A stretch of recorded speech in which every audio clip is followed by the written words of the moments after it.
Погазени начала и принципи на совесност, одговорност и коректност.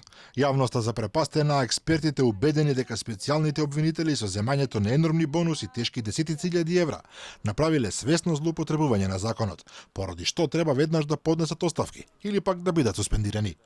Максималната плата на Катица Јанева можела да биде 90%, 90.000 денари со сите надоместоци, а максималната плата на другите обвинители е да биде месечна 76.000 денари. Очекувате ли оставки?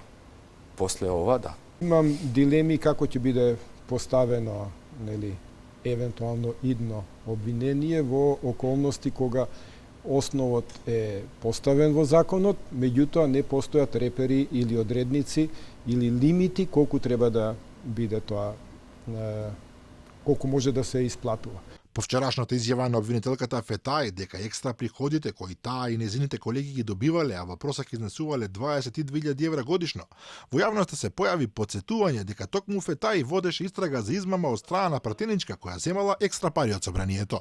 Од прилика, значи апроксимативно, секој обвинител примил од прилика по 22.000 евра годишно како надоместок, што не е многу далеку од примањата кои што ги имаат за патни трошоци некои пратеници во нашата држава. Втората истрага, под кодно име Друмарина, е отворена поради основано сомнение дека осомничената, тогашен пратеник во Собранието на Република Македонија, сторила кривично дело измама во службата од член 355, став 3 и 1 од Кривичниот законник, а е во врска со користење на право на надомест на патни трошоци за службени патувања со сопствено возило. Професорот Гордан Калајџиев денеска потсетува дека надоместокот за доверливост не може да биде оправдување за енормните суми од 22.000 евра годишно и додава дека Јанева бонусите ги делела без правилник и практично од ракав, односно онака како што таа самата сметала дека е исправно.